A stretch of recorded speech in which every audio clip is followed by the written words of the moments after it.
If you want proof of just how broken our rented system really is here in the UK, there's no better story than I think we've spoken about this some time ago. Um, it was quite a while ago, in fact. There's a guy on YouTube called Kevin Logan, and he was on there and he was talking with like a bunch of other Americans, and they were mostly the Americans, and all the Americans were talking about how important like renting was to them, about how easy it was to like sort of rent in America and just be able to sort of take that service. Now, of course, the situation in the UK vastly different, and I always said this. This was sort of a criticism I went to Kevin, that he didn't really get across what the situation was really like in the UK, where you had these very much Americans sort of praising landlords for offering this service, while Kevin was like, "Why are you praising landlords? Do you not understand what they're really like?" And of course, it comes from very sort of two different, housing markets. Really, the housing market is vastly different in the UK. And what always shocked me was none of the Americans really picked up on the fact, and I think he should have really hit home on this fact, that renting in the UK has become now more expensive than just simply buying a house and paying a mortgage. And not one person on that panel flinched, but he said it once, and I felt like he should have tried and beat it home into them, saying this is what it's really like in sort of the UK.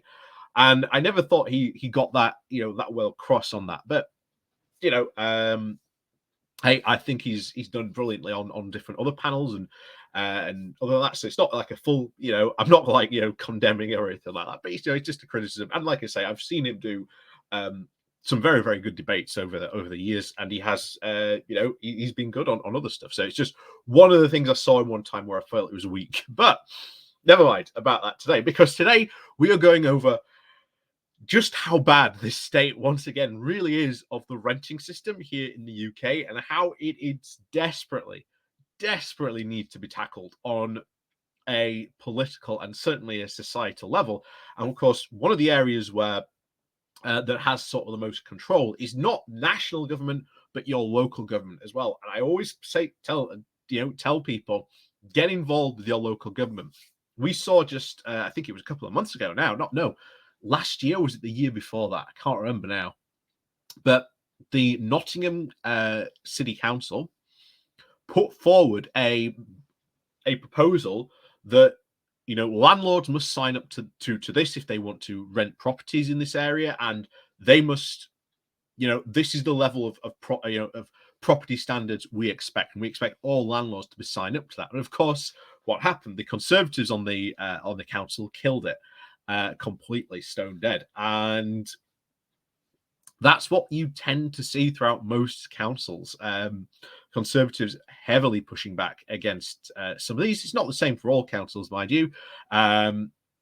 There's some stuff, Barnsley Council has done over a couple of years in terms of sort of renting. I've agreed with. I think that we've seen a rise in sort of what have been called HMOs, called houses of multiple occupancy, which is sort of the huge, ridiculous, capitalist idea of, you take a 4-bedroom house. Well, now guess what? You can fit 4 people into that house, and you can charge each one of them the rent they would have, had to pay if they were just renting out the whole house. So you're getting sort of, 4 times the rent from just one property. And it's been such a problem in Barnsley, these HMOs. The council have now had to sort of put a stop, saying you can only have so many of these types of properties in one area. Then, of course, landlords still continuing to break that rule, but that's something else, I think, for a different time. But I think this article here gets right into it, because this just goes to show you how desperate people are for like rented properties, which again is true. There is a place for rented non-commercial properties, and I think there will always be some sort of need for these types of properties. But the stories that some of these links are going to, and especially what you hear from in cities. I mean, I've got a couple of people I know up in Edinburgh, and they will tell you just how bad the situation is up in Edinburgh. Just to even not just buy a flat, but to even rent a flat is a nightmare. But anyway, we'll go over to the Guardian just quickly, just to have a look at some of these stories, this quote, because it's just so shocking. So, but this is sort of central London, though. So I suppose, in a way, it is to be expected. But anyway, this comes from the Guardian with the title of "Bidding Wars, Cash Up Front, and Auditions Inside Britain's Broken Renting Market." Oh my, is it ever broken? So, this starts off with Beth Holloway. Seems like the ideal tenant. The civil servant of 23 has a stable job, good references, and earns a decent salary. And she doesn't smoke or have pets, factors that are often disadvantages for a fiercely competitive market. But after 3 months of flat hunting in London, involving hundreds of inquiries to agencies, 2 dozen viewings, and 10 offers on properties, she cannot take it anymore. Each time she and the friend she had planned to live with put in their offer on the property, they were outbid by someone else. We've offered £200 over the listed price and not got it because someone else has offered it at 6 months up front.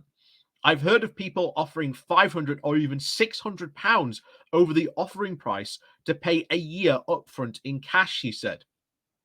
At other times, she's arrived at a prearranged viewing to find about 15 people in the queue before her, or worse. She has called to try and find a viewing and then been told the property was already gone, despite it being posted online only just minutes earlier. This is just some of the story you can hear about this. We just got to the breaking point, Holloway said. Everyone went, renting in London is going to be hard. And I was like, yeah, okay. But I didn't realize how bad it was. It's absolutely crazy. Holloway is one of the thousands caught up in what campaigners are calling the cost of renting crisis. The high demand and lack of supply of housing have led to landlords and agencies raising rents to record levels at a time when soaring energy prices and rising inflations means that millions are already struggling to keep up with their bills. So this is another crisis we have on our hands. And it goes into some of the other stories of people with renting, but yeah, that's not a surprise. That is not a surprise here. Like I say, I've said before, I know people up in Edinburgh, and they've told me how hard it is up there to get it, and in London, it's even worse. And some of these flats, I guarantee you, could be part of really long renting chains, meaning that some people, and this is something that we should definitely kill as soon as possible, you get sort of landlords, and you can find all these videos on YouTube. They're already out there of people trying to train other people to be landlords and basically saying, you don't actually have to go and buy a property. What you do is you go, you rent a property, and then you rent that property out. And you end up with these long, ridiculous chains. And it's not just in London, it's elsewhere as well. It's not just people trying to find that. I wouldn't be surprised if many properties ended up like that. It's been on the news and at least known about for quite some time about that problem. But unfortunately, it's just one of the things that just still doesn't get solved. But it just goes to show you just how bad like the housing situation really is in the UK. And I hope that's at least hammered home just how bad it is. But I'm sure other people out there have their own stories of just how bad it is renting really in the UK. But as always, thank you very much for watching. Please do remember to hit that like, share, and subscribe button. And of course, down below, there are links to my Patreon page and a one-off donation link called Buy Me Coffee, where you can buy me coffee. And as always, thank you very much for watching, and we'll see you all